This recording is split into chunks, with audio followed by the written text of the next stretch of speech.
के sunlight colony में 19 साल की साधना ने आत्महत्या से पहले वीडियो बनाकर पति और ससुराल वालों पर मारपीट के गंभीर आरोप लगाए। मृतका के परिजन इसे हत्या बता रहे हैं। मारने से पहले मृतका ने वीडियो बनाया जो सोशल मीडिया पर वायरल हो रहा है। वहीं पुलिस ने शव का पोस्टमार्टम कराया और मामले की जांच शुरू कर दी।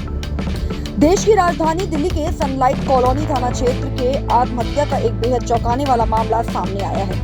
मृतक महिला की पहचान 19 साल की साधना के रूप में हुई है, जिसने आत्महत्या करने के पहले एक वीडियो रिकॉर्ड किया और फिर जान दे दी। वीडियो में साधना ने साफ तौर पर कहा कि उसने अपने परिवार के खिलाफ जाकर लव मैरिज की थी, लेकिन अब उसे पछतावा हो रहा है क्योंकि उसका पति योगेश और ससुराल वाले उसके साथ लगातार मारपीट करते थे। वीडियो में साधना ने साफ तौर पर कहा कि उसने अपने परिवार के खिलाफ जाकर लव मैरिज की थी, लेकिन अब उसे पछतावा हो रहा है क्योंकि उसका पति योगेश और ससुराल वाले उसके साथ लगातार मारपीट करते थे। वीडियो सोशल मीडिया पर वायरल होने के बाद मामले ने गंभीर रूप ले लिया है। साधना ने करीब 1 साल पहले कोर्ट मैरिज की थी, जिसकी सालगिरह 4 अगस्त को पड़ती, लेकिन इसके ठीक एक दिन पहले ही उसकी मौत हो गई। मृतका की मां और भाभी ने पुलिस से न्याय की गुहार लगाते हुए आरोप लगाया है कि साधना की हत्या है, उसे खुदकुशी के लिए मजबूर किया गया। प्यार को लेकर कई कहानी आपने सुनी होंगी, कई कहानियां सोशल मीडिया पे वायरल होती हैं, लेकिन एक दिल्ली की लड़की को प्यार कर उसको एक बड़ी चुकानी पड़ी, ज़िंदगी से वो हाथ धो बैठी। कारण क्या है, वजह क्या है? कल भी हमने आपको तस्वीरें दिखाई थी कि किस तरीके से 1 साल पहले उस लड़की ने किसी से प्यार किया था, उसके बाद प्यार परवान चढ़ा और दोनों ने शादी कर ली परिवार रजामंदी के साथ। लेकिन फिर उसके बाद ऐसा क्या हुआ कि लड़की को वीडियो बनानी पड़ी और वीडियो बनाकर उसको करना पड़ा। आज उसके घर पर हम आए हुए हैं खिचड़ीपुर में, और आप देख सकते हैं कि पीछे घर है इनका, ये पीछे घर है, पूरा परिवार यहाँ पर है। और लड़की ने जो शादी की थी वो शाद बरती सराय काले का हज़रत निज़ामुद्दीन में की थी। उनके माता पिता उनके तमाम लोगों से मुलाकात करने आए हैं और उनकी माँ है, पहले उनकी माँ से बात करेंगे। माता जी थोड़े इधर आ जाइए। क्या नाम है माता जी? सुनीता। सुनीता, क्या हो गया आपकी बेटी को करना पड़ा, क्या कारण है, कब शादी की? सर उसकी शादी हुई आज 4 तारीख है, 1 साल हुए। तो 1 साल 8 महीने तो कुछ मेरे को पता नहीं चली है। उसके बाद ही 2 महीने से ये लोग मारते तो पहले भी थे, मगर हमको नहीं पता था, ना मेरी बेटी कभी बताई है। 2 महीने से इतना मार रहे कि पूछो मत, तभी भी नहीं बताई है। क्यों मार रहे हैं, क्या कारण है, गलती क्या है बेटी की? बेटी की मेरी तो कोई गलती नहीं। अभी बड़े बेटे को 2 महीने पहले शादी किया है। उनके बड़े बेटे? हाँ, उनके जब से दहेज देखा है, शादी में आया है, तो मेरी बेटी को मार रहे, कह रहे जाके दहेज लाओ जाके अपने घर से है। और कोई काम नहीं कराती थी दूसरी वाली जो शादी किया, इससे सारा काम कराती। कहीं वो तो बे के आई है, वो तो दहेज लेके आई, वो काम नहीं करेगी, तू कर काम। अच्छा। हाँ, और नहीं तो दहेज लेके आ। तो जब नहीं सोचे थे कि कोर्ट मैरिज हम करा रहा हूँ, मेरा बेटा कर रहा है, तो दहेज कहाँ से देगा कोई? जब लड़की पसंद की है, अपनी मर्जी से शादी कर रहे हैं, तब नहीं सोचा कि दहेज मिलेगा? नहीं मिलेगा। जब ही सोच लेते कि हम कोर्ट मैरिज करा रहे हैं, ये दहेज नहीं देंगे, कुछ नहीं मिलेगा, तभी नहीं करते। क्यों ले गए मेरी बेटी को मारने के लिए, जान से ख़त्म करने के लिए? अभी फिर उसके बाद ही शनिवार को 8:30 बजे मैंने कॉल किया है, ड्यूटी जा रही थी। तो मैंने बोला कि क्या सॉरी क्या कि अभी जगी नहीं है? कह रही नहीं मम्मी, मैं 5 बजे 6 बजे उठी जाती हूँ। तो हम कहें कि गला बैठा के क्यों तू बोल रही है कि सो की जगी है? कह रही नहीं मम्मी कुछ नहीं, जो ना फ़ोन रखो, सब लोग मेरे आगे पीछे लगे हैं। अच्छा।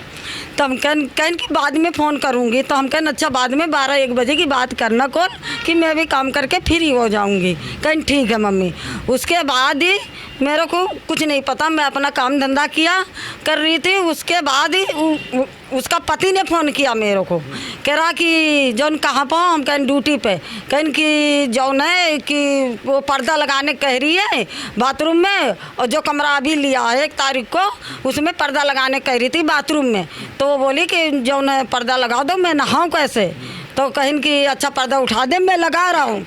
तो पता नहीं क्या बात, इसके आगे नहीं। फिर ये कह रहा है कि कुछ पैसे घर में रखे थे तो मैं पैसे ले रहा था, और ये साधना खाना नहीं बनाया है तो हम बाहर खा लेंगे, ये तो घर में रहेगी फिर भी कुछ बना ले। लड़की की शिकायत कर रहा था। हाँ, शिकायत कर रहा। तो हम कहने अच्छा कोई बात नहीं बेटा, बेटा ही कहा। हम कहने कोई बात नहीं बेटा, मैं अभी कॉल कर रही हूँ साधना को। कहने हाँ ठीक है कॉल कर लो। तो मैंने कॉल किया 2 बार, पूरी घंटी गई, कॉल नहीं उठा। फिर मैंने लड़के के पास फिर किया। हम कहने कि भैया वो तो फ़ोन नहीं उठा रही। कहने कि हाँ वो फ़ोन किसी के नहीं उठा रही है, मेरा नंबर तो लिस्ट में डाल दिया, वो फ़ोन किसी के नहीं उठा रही। बस इससे तो मेरी फिर आगे कोई बात नहीं हुई। फिर मैं अपने काम धंधे में लग गई। फिर मेरे को पता चला वही 12:30-1 बजे मेरी ये बेटी दोपहर में शनिवार को ये बेटी ने फ़ोन किया। कहन मम्मी कहाँ हो? हम कहन काम पर। कहन का करते हो? हम कहन कुछ नहीं। कहन सब ठीक ठाक है? हम कहन हाँ बेटा सब ठीक। कहन सब ठीक है? हम कहन हाँ सब ठीक। हम कहन सुबह 8 बजे मैं निकली हूँ ड्यूटी, तो सब ठीक ही है। तो कहन कि मैं नहीं जानती हूँ, अनिल के पास फ़ोन कर लो। हम कहन अच्छा क्या हुआ, बताएगी कुछ? क्या हुआ कुछ बता ना।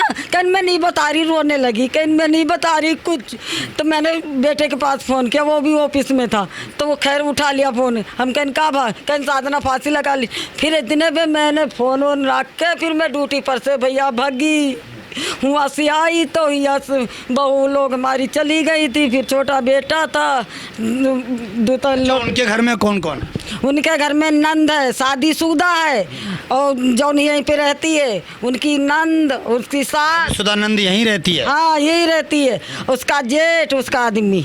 हाँ, और बड़ी वाली नंद के बच्चे भी यहीं रहते हैं। सब लोग आपकी बेटी को प्रताड़ित करते हैं? बहुत हद से ज्यादा। वो जब लड़के ने लव मैरिज की थी तो लड़का कुछ नहीं कहता था इसको लेकर? जब रहा है 1 महीने तो ये बम्बई में सर रहा है, अपनी मौसी खिया वहाँ से 1 महीने आया यहाँ पे, तो मेरे बात नहीं कराता था। बता रही हूँ 8 महीने मेरी बात नहीं हुई। 2 महीने अभी 1 हफ्ता पहले मैंने बात किया। 1 तारीख के कमरा ले लिया। तो हम कहनी यहाँ क्यों कमरा लिया? जाती बम्बई में रहते, काम धंधा वहाँ कर रहे तो वहाँ लेते, यहाँ क्यों लिया? कहन मम्मी सामने है कमरा। तो कहीं की जौन हुआ नहीं गए। तो हम कहन क्यों, तू तो 1 साल हुआ बिताई है। तो या कहीं मम्मी ये लोग मना कर रहे थे कि फ़ोन पे बताना नहीं अपने घर वाले कि हम यहाँ दिल्ली में रह रहे, तो नहीं बताने दिया है। तो हम कहन अच्छा ये बात थी? कहन हाँ। तो हम कहन तो और आगे तो कहन कि बस इतने में कि तो हम कहन कि और अब का हुए? तो कहन कि अब यहीं पर है। तो ये सब चीज़ होकर शनिवार को ये सारा कांड हुआ है। अच्छा, और 5 बजे मारा भी है। शुक्रवार को भी खूब मारा, और 5 बजे शनिवार को खूब मारा। जो हम गए दोपहर में बॉडी के बाद देखा सारे पैर काली, पूरी शरीर से मेरी बहू पेट उल्ट के देखा, सारा शरीर काली पड़ी। मेरे बच्चा गई फांसी उतार के यही से पौड़ाए रहे। चुन्नी से जो उन्नी से लगाए वो चुन्नी उन्नी से पैक दिए थी गए घर कई। पुलिस क्या कर रही है? उसको पकड़ लिया? भाई रात में आज देखो लई गए हैं कि नहीं लई गए हम नहीं जाने तो कुछ जैसे हमारे बच्चा के साथ है भैया वैसे ही वो है कि चाहिए। हम तो हमारे लड़का का वैसे हम फांसी मांगी थी, बस और कुछ नहीं, इनका सजा वही फांसी। पूरे परिवार का वो है कि चाहिए। सब उनकी सासों मार है, उनकी नंदों मार है, आदमी जेठ तक छोटी का छूतो वही नहीं, जेठ तक का मारत रहा। लेकिन दहेज को लेकर हुआ है ये? दहेज के लेके। अब इसके बाद अभी कम से 15 दिन पहले मैंने बुलाई भी घर, दोनों आए, चाय पानी कोल्ड ड्रिंक नमकीन बिस्कुट जो मेरे हो सका जो मैंने दिया। उसके बाद बोले कि मम्मी कुछ पैसा हुआ दे दियो, जो घर में पैसा नहीं ना हुआ ये दहेज खातिर दहेज मांगे। तो मैंने इधर उधर से करके मैंने कर्जा दिया 1 लाख रुपए। ठीक है, हम चैन भी आपने दी? हाँ जी, चैन भी दिया। चैन सोने की? हाँ सोने की चैन, पाजेबे दिया। वो तो जब जाने लगी तभी दिया। तो आपने सोचा कि खुश रखो, लेकिन खुश रखो। हाँ, अब गई तो गई, अपनी मर्जी से किया है तो भैया करना पड़ेगा, बच्चा तो अपना ही है। लड़की से मुलाकात कैसे हुई थी? थोड़ा ये बताएंगी, कब कैसे हुई थी? स्कूल द्वारा हुई थी? कैसे हुई? अब यह हम नहीं बता सके तो कुछ भैया कैसे भाई बात कैसे नहीं। ये मेरी माँ है, वो मेरा भतीजा है। अच्छा, मेरे दादा का लड़का है, लड़का का लड़का है, इससे शादी हुई थी? हाँ, तो इसलिए हम लोग राजी नहीं थे ये कि ये शादी हो। हाँ खास परिवार में आ रहा था, खास परिवार में आ रहा था। बेटी को पसंद आया तो आप नब गई, हाँ मैं ना, बेटी खुश रहे। हाँ बेटी खुश रहा, चलो कोई बात नहीं है, अपनी मर्जी से कर रही है। तो बेटी कहाँ तक पढ़ी लिखी? बरहवा 12वीं तक। हाँ जी। गाँव में रहती थी? नहीं यहीं पे, अच्छा यही सब लोग रहते थे। अच्छा, ये लड़का क्या करता था? लड़का सर कुछ भी नहीं करता था, कभी 4 दिन इधर नौकरी करे, कभी 4 दिन इधर, गांजा पीता था, दारू पीता था, पैसा छीन के लेके मार पीट के लेके जाता था, पी के आता था तो बहुत मारते थे, घर पर बहुत गलीज कर रखा मेरा बच्चा। तो आप चाहती हैं कि सबको सजा मिले, कड़ी से कड़ी सजा? हाँ कड़ी से कड़ी सजा मिले, बस अब कुछ नहीं जानी थी। लड़की तड़प के मरी है ना, वैसी इनको भी सजा होनी चाहिए, सारे लोगों घर भर को। सबसे ज्यादा इसकी सास है, सास भी ऐसी है। अच्छा, आपको क्या लगता है कितने महीने से परेशान करते थे? ये जब से समझ लो 2 महीने से ज्यादा ही परेशान हो रही है, मई से। हाँ, मई से ज्यादा परेशान कर रही है। जब से बड़े वाले लड़के की शादी हुई है ना, जब से ये परेशान कर रही है। माता जी, आपने नहीं बोला कि आप घर आ जाओ बेटा जब परेशान कर रहे हैं तो? वो बताने का मौका भैया नहीं दे रहे। अब जैसे फोन कर रहे थे, कहा था हमारे सामने बात करो, जो बात करे कोई नहीं बात करे दे रहे। कोई रिश्तेदार फोन कर दिए बात करे तो कहा कि मेरे से बता के फोन करो, किससे बात कर रही है तू? मैंने बोला भैया को अनारी से न नहीं बात करे, अपने रिश्ते से बाप मातारी भाई भौजाई बहनी जीजे से बात करे, कल कोई से बात करे, मेरे से बता के बात करे। ये कौन सी बात हुई? लड़की है, अपनी माँ से नहीं बात। हाँ जी सर। आपको कैसे पता चला? सर मुझे नहीं, मुझसे कोई बात नहीं होती थी। मैं गांव में रहती हूँ और ना मेरे हस्बैंड से, हम लोग से उससे कोई, वो चली गई थी तो हमने यही सोचा जहाँ है वो खुश रहे, और जैसे भी गई है वो अच्छे से खुश रहे, उससे हमसे कोई मतलब नहीं था। जैसे वो गई थी, फिर हम बीच में उसको मारा पीटा, उसका आ रहे थे तो मेरे छोटे वाले भाई ने बोला कि वो लोग दीदी उसका गला रहे हैं सारना का। तो मैंने बोला कि ठीक है। फिर मैंने उसको फ़ोन किया सर, उसी दिन मैंने उसको फर्स्ट टाइम फ़ोन किया तो उसने मुझसे रो रो के बोली दीदी इन्होंने आज मुझे बहुत मारा है और मेरा गलत थे। तो मैंने बोला कि कोई बात नहीं, किस वजह से ये बातें हुई? तो कह रही कि दीदी ये लोग बहुत काम कराते हैं, मैं नहीं रहूँगी इसके साथ, मैं चली जाऊँगी। तो मेरा बीच वाला भाई गया, उसको समझा के आया, कम से कम 3 घंटे तक उनके घर में था और खूब समझाया कि ऐसा नहीं करना, तुम लोग ने अपने राजी से करा तो खुशी खुशी रहो। और मुझसे भी उससे लड़के से बात हुई, मैंने बोला जब लेके गए थे तो तुम्हें नहीं पता था कि मुझे अलग लेके रहना पड़ेगा? तो आप लेके गए, लव मैरिज करा, तो आप अच्छे से रखो, दोनों लोग खुश रहो, जहाँ पे भी रहो। क्या तभी नहीं सोचा था? तुम्हारे हिम्मत नहीं थी कि दम नहीं था कि तुम साथ में लेके रहो? तो उसने इस बात का भी उसने गलत ही सोचा कि इसकी बहन भड़का रही है।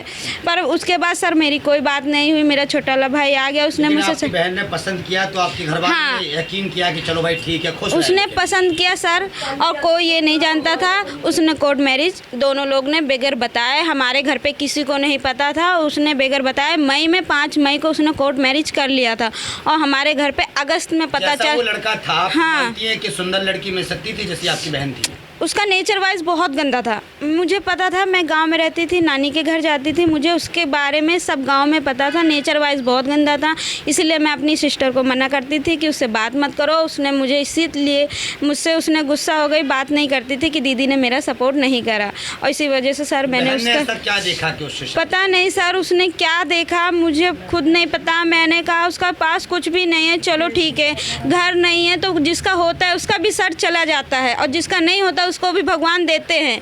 चलो ठीक है, गई हो तो खुश रहो, अच्छे से रहो। फिर उसके बाद सर मुझसे कोई बात नहीं। फिर उस दिन बात हुई, दीदी आज भी ये लोग मुझे ताना मार रहे हैं, 2-3 घंटे हो गए। फिर मेरी उससे बात हो रही थी तो उसकी नंद पीछे से कह रही है अब बस करो, अब मत बोलो, चुप रहो। तो उसने फिर बोला कि अब मैं कितना बर्दाश्त करूँ, अभी तक नहीं बोलती थी तो नहीं बोलती थी, पर अब लिमिट क्रॉस हो गई, इसलिए मुझे बोलने पे तुम लोग ने मजबूर किया। हाँ, बहुत बोलने पे बहुत मजबूर किया, इसलिए उसको बहुत, उसने मुझसे यही बोला दीदी ना मैं घर जाऊंगी, ना मैं कभी ऐसा करता है तो मैं कुछ कर लूँगी। मैंने उसे समझाया बेटा ऐसा नहीं करना, जब तक आपसे सह जाए, जब तक आप बर्दाश्त करो, नहीं सह जाए तो उस आदमी से साइड हो जाओ, अलग हो जाओ। और जब इसने ऐसा काम किया सर, ना मेरे पास कोई वीडियो भेजा, ना मेरे पास फ़ोन किया मुझसे, मंडे से अभी तक मुझसे बात नहीं हुई। हाँ, तो उसने ये कदम उठाया था और मुझे कुछ भी नहीं पता था। मुझे तो जब पता चला ये ख़त्म हो गई थी, फांसी लगा लिया, ख़त्म हो गई थी, तो मेरे पास फ़ोन आया कि दीदी आपको कुछ पता चला, साधना ने ऐसे कर लिया। तो मुझे विश्वास नहीं हुआ कि मेरी सिस्टर ऐसा कर लेगी। तो जब मैंने फ़ोन किया तो हाँ, सब ऐसा हो चुका। मैं तो यही कहती हूँ, जो उसने किया उसको वो उसका भुगतान करे। जब वो गई है तो वो भी जाए, लेके तुम गए थे अपने प्यार में फंसाया तो तुम उसका पूरा करो, जाओ। वो भी मैं तो यही कहती हूँ, घर वाले चाहे मरे या ना मरे, पर वो लड़का नहीं बचना चाहिए। लड़कों को सज़ा कड़ी से कड़ी मिले, बस, और कोई मांग नहीं है हमारी। तो देखा आपने, तमाम लोगों से बातचीत की है, किस तरीके से इनकी जो माँ हैं, सिस्टर है, तमाम लोग हैं, किस तरीके से दुखी नज़र आ रहे हैं। और सबसे बड़ा सवाल ये है कि भाई बेटी ने अगर पसंद कर लिया है तो दहेज को लेकर, दहेज के नाम पर क्यों उसको प्रताड़ित किया जा रहा था। क्योंकि ये सुनने में आया कि भाई 2 महीने पहले ही उसके जेठ की शादी हुई थी, और जब शादी होती है तो नॉर्मली दहेज मिलता है, और जब लव मैरिज करता है कोई तो दहेज नहीं मिलता है, और जब भाग के शादी करते हैं तब तो और अलग बात होती है। लेकिन परिवार फिर भी अगर अपना लेता है तो परिवार को सपोर्ट करना चाहिए। लेकिन जिस तरीके से प्रताड़ित किया जा रहा था पूरे परिवार के द्वारा, नंद के द्वारा, सास के द्वारा, ससुर के द्वारा और उसके हस्बैंड के द्वारा, जिसके साथ वो बेचारी भरोसा करके गई थी, उसके द्वारा भी उसको परेशान किया जाता। आप देख सकते हैं घर किस तरीके से, मैं कैमरामैन से अंदर की तस्वीर दिखाएं, बिल्कुल मामूली गरीब घर के लोग हैं बेचारे, कैसे अपना जीवन यापन कर रहे हैं। आप पूरे घर को देख सकते, सिंगल घर बना हुआ है, कोई बड़े घर से नहीं है कि अपनी बेटी का इलाज करा सकें या अपनी बेटी को लाखों रुपए दे सकें। लेकिन ये सवाल खड़ा हो रहा है कि अगर बेटी ने पसंद कर लिया था तो परिवार वालों ने एक्सेप्ट किया, माना, और यहाँ तक कि जब ये प्रताड़ित किया जा रहा था तो घर वालों ने बुलाकर 1 लाख रुपए भी दिए जैसे तैसे करके, और सोने की चैन जो है वो भी दी गई ताकि बेटी हमारी खुश रहे। लेकिन फिर भी ससुराल वालों ने अपनी हद पार की, 24 घंटे उसको प्रताड़ित करते रहे, और एक वक्त ऐसा रहा कि बेटी को मजबूरन आके करना पड़ा। क्योंकि बेटी जानती थी कि मैं अपने परिवार वालों के खिलाफ भागी हूँ, परिवार वालों के खिलाफ आई हूँ, क्या मुंह लेके उस घर में जाऊँगी। उसने सोच लिया था कि अगर मैं यहाँ की नहीं तो मैं नहीं। फिलहाल परिवार वाले न्याय की मांग कर रहे हैं। परिवार वाले चाहते हैं कि जिस तरीके से मेरी बेटी को प्रताड़ित किया गया, जिस तरीके से मेरी बेटी को परेशान किया गया, उसी तरीके से उस व्यक्ति को भी सज़ा मिलनी चाहिए जिसके साथ उसने शादी की थी, जिसके साथ उसने एक भरोसा जताया था। उस परिवार को भी दहेज की एक धारा लगनी चाहिए। दहेज को लेकर जिस तरीके से बेटी को प्रताड़ित किया गया, जिस तरीके से बेटी को मरने पर मजबूर किया गया, सुसाइड करने पर मजबूर किया गया। आप वीडियो भी देख सकते हैं कि किस तरीके से वो बेचारी तड़प तड़प के अपनी वीडियो बना रही है, दुख जाया कर रही है कि किस तरीके से मुझे परेशान किया जा रहा है, और मजबूरन में आकर उसने आई है। इस पूरी खबर पर आपकी क्या प्रतिक्रिया है और क्या उस परिवार वालों को क्या सज़ा मिलनी चाहिए, कमेंट बॉक्स में ज़रूर लिखिए। कैमरामैन बच्चन के साथ ब्रजेश कुमार, दिल्ली।